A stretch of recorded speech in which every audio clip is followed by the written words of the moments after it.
నమస్తే. Welcome back to our channel.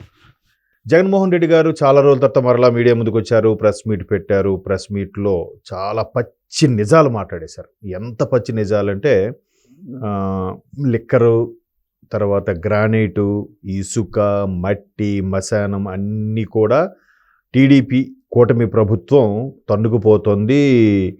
పంచుకో, తినుకో అనే చందంగా వెళ్తోందని చాలా చాలా పద్ధతిగా ప్రెస్ మీట్‌లో మాట్లాడారు. సో ఇదంతా చూస్తే భలే అనిపిస్తుంది. ఎందుకంటే అసలు లిక్కర్ స్కామ్ అది ఇంకోటేంటంటే ఇంకోటి కూడా అన్నారు. లిక్కర్ మాఫియా నడుస్తోందంట. అసలు పబ్లిక్‌గా రెడ్ హ్యాండెడ్‌గా ఏంటది ఒక స్కానింగు, క్యూఆర్ కోడ్ ఏమీ లేకుండా నడిపించి ఏ గవర్నమెంట్‌లో నడిపించారు. ఎంత చక్కగా అసలు నిర్భయంగా మాట్లాడేస్తున్నాడు ఆయన.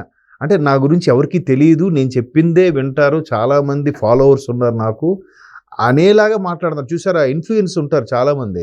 సో ఇన్ఫ్లుయెన్స్ నాకు నచ్చినట్టు మాట్లాడతారు. ఎంతమంది నన్ను అన్సబ్స్క్రైబ్ చేసినా, అన్ఫాలో చేసినా నాకు నచ్చిన కొన్ని గొర్రెలు నన్ను ఫాలో అవుతుంటాలే అనే ఫీలింగ్లో ఇన్ఫ్లుయెన్స్ మామూలుగా చిన్న చిన్న సోషల్ మీడియాలో ఇన్ఫ్లుయెన్స్లు మాట్లాడుతుంటారు. అలా మాట్లాడుతున్నాడు ఆయన. ఒక ప్రజాప్రతినిధి అన్న విషయం మర్చిపోయి, ఒక మాజీ ముఖ్యమంత్రి అన్న విషయం మర్చిపోయి మాట్లాడుతున్నట్టుగా అనిపిస్తోంది. పైగా లిక్కర్ మాఫియా అనడానికి పెద్దగా అందరూ గొల్లుమని నవ్వారు అనుకోండి, మీడియా మిత్రులు కూడా.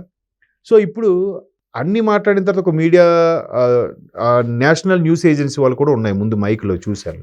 సో వాళ్ళు can you brief in English అంటే, ఇంత పెద్ద అబద్ధాలని ఇంగ్లీష్ ఎలా చెప్పగలయా, మళ్ళీ నాకు పదాలు రావు అని అన్నారు ఆయన.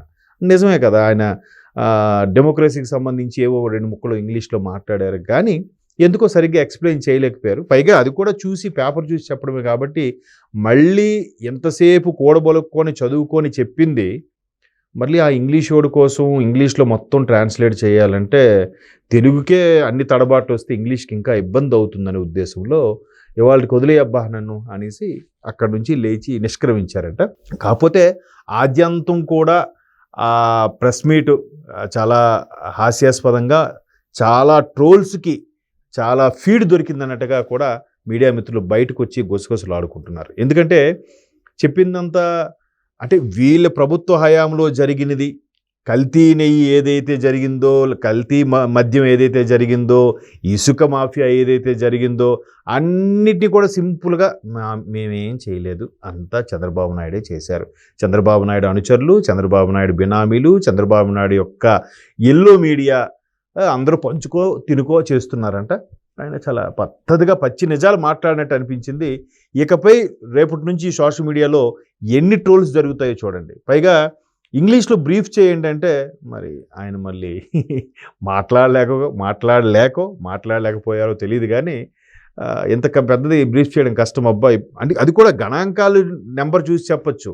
ఆ పదాన్ని ఒక్కొక్కటి అంటే చిన్నపిల్లలు బైహార్ట్ చేస్తారు చూసారా, అలాగా బైహార్ట్ చేసినట్టుగా ఒక్కొక్కటి కల్తీ నెయ్యి 350 నుంచి 712 రూపాయలు పెంచారు, 350 నుంచి 712 రూపాయలు పెంచారు, 350 నుంచి 700, అట్లా పాడిందే పాడరా పాసిపల్ల దాసరి అనేదో సామెత అన్నట్టుగా అలా చెప్తూ కూడబలుక్కుంటూ చదువుకుంటూ వెళ్ళడం వల్ల మళ్ళీ ఇంగ్లీష్లో చెప్పడం సాధ్యం కాలేదు. కాబట్టి జర్నలిస్ట్కి ఇవాళ వదిలేయబ్బా అని చెప్పి లేచి వెళ్ళిపోయారు. సో అది ప్రెస్ మీట్ యొక్క హైలైట్. మరి ఇంకా ట్రోల్స్లో ఎన్ని వస్తాయి మీరే చూసుకోండి. దాని మీద చిన్న ట్రోల్స్ సంబంధించిన కామెంట్స్ మీరే పెట్టండి.